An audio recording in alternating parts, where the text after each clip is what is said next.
Alam nyo, may isang tanong na medyo nakakakilabot. Paano kung yung mga kilalang kriminal, sina pala yung sikretong asset ng gobyerno? Yan mismo yung kwentong sisilipin natin ngayon. Base sa source material natin, may isang pattern daw, isang sistema na paulit-ulit na ginagamit. So tara, alamin natin kung paano to gumagana. Okay, so saan ba nagsimula ang lahat ng to? Well, nagsimula to sa isang, grabe, napakagulat na pag-amin. Isipin nyo to, sa harap mismo ng kamera, habang nanunumpa, binitawan ng isang dating pangulo itong mga salitang to. At yung pag-amin na yun pala yung magbubukas ng pinto sa isang kwentong mas malaki pa at mas komplikado. Pero eto ang twist. Yung pag-amin na yun, hindi pala yun yung ending. Akala mo yun na yun, di ba? Pero ayon sa source natin, yun pala yung susi para maintindihan natin ang isang mas malawak na sistema na tila ba paulit-ulit na lang na nangyayari. So para mas malinaw sa atin yung buong picture, simulan natin sa pinakaunang pyesa ng puzzle. Yun yung nakakagulat na pag-amin. Talagang himay-himayin natin yung mga detalye at tingnan natin kung gaano kabigat yung mga salitang binitawan ni Rodrigo Duterte. Okay, so ano ba talaga yung sinabi niya? Linawin natin kasi hindi to chismis. Mismong galing sa bibig ni Duterte. Una, meron daw siyang death squad, 7 tao. Pangalawa, at ito yung matindi, hindi daw to mga pulis, kundi mga gangster. At yung trabaho nila? Pumatay ng mga kriminal para daw maging ligtas ang Davao. At ang pinaka-shocking sa lahat, sinabi niya to lahat habang nanunumpa. Under oath. Grabe. Pero alam nyo, itong pag-amin na to, hindi naman to parang kabuti na bigla na lang sumulpot. Matagal na tong kwento. May mahabang kasaysayan to sa likod. So balikan natin yung mga naunang testimonyo para makita natin kung paano nga ba nabuo tong sinasabing death squad ng ama. Kasi matagal na tong naririnig, di ba, bago pa man yung 2024 admission, andyan na yung mga testimonya, nariyan si Edgar Matubato noong 2016, tapos si Arturo Las Cañas, may affidavit pa sa ICC. At nitong 2024 lang, kinumpirma pa ni retired Police Colonel Ruhina Garma yung tinatawag na Davao Template. Kumbaga, matagal nang may umuusok pero ngayon lang parang umamin na mismo yung pinanggagalingan ng apoy. At dito mismo nanggaling yung napakatanyak at honestly, nakakatakot na salitang nanlaban. Galing mismo sa kanyang utos sa sarili niyang mga salita, pag lumaban, patayin. Yun na, yun yung naging justification, yung naging dahilan para sa libu-libong namatay. So, anong nakikita natin dito? Malinaw, di ba? Parang may dalawang kamay yung sistema. Sa isang side, andyan yung mga gangster. Sila yung para sa black ops, yung mga trabahong pwedeng i-deny. Tapos sa kabilang side, andyan naman yung mga pulis, para magmukhang legit yung operasyon. Pero ayon sa source material, kahit magkaiba yung approach nila, iisa lang daw ang goal, pumatay. At dito nagiging mas komplikado yung kwento. Kasi ayon sa source natin, itong modelong to, itong playbook, hindi daw to nagtapos sa ama. Titingnan natin ngayon kung paano raw ito ginamit din o umalingangaw sa kanyang anak na si Sara Duterte.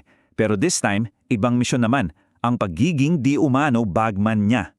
So, sino tong tao na to? Ang pangalan niya, Ramil Lagunoy Madriaga. At hindi siya basta-basta. Leader daw siya ng isang kidnap for ransom group at in fact, 5th most wanted person ng PNP. Pero ito ang aligasyon. Siya rin daw ang nagsisilbing bagman o tagahawak ng pera para sa kampanya ni Sara Duterte. At yan yung malaking tanong, di ba? Bakit naman isang convicted kidnapper, isang tao na may ganito kabigat na criminal record, ang kukunin mo para sa isang napakasensitibong trabaho? Well, ayon sa ating source, mayroong strategic na dahilan. Isipin mo, kung kailangan mo ng isang taong gagawa ng maruming trabaho, sinong hahanapin mo? Yung sanay na sa dilim, di ba? Yung hindi pwedeng tumakbo sa pulis para magsumbong kasi siya mismo may kaso. Kumbada, hawak mo siya sa leg. Yan daw ang dahilan kung bakit sila ang perfect operative. Expendable, deniable, at kontrolado. So okay, nakita natin yung dalawang kwento, di ba? Yung sa ama at yung sa anak. Ngayon, i-zoom out natin ng kaunti at pagsamahin natin sila. Dahil dito na natin makikita yung sinasabing iisang business model daw ng pamilya. Isang playbook na tila ba paulit-ulit lang na ginagamit. At eto na nga raw yung playbook. Step by step. Una, mag-recruit ka ng isang kriminal na may sabit.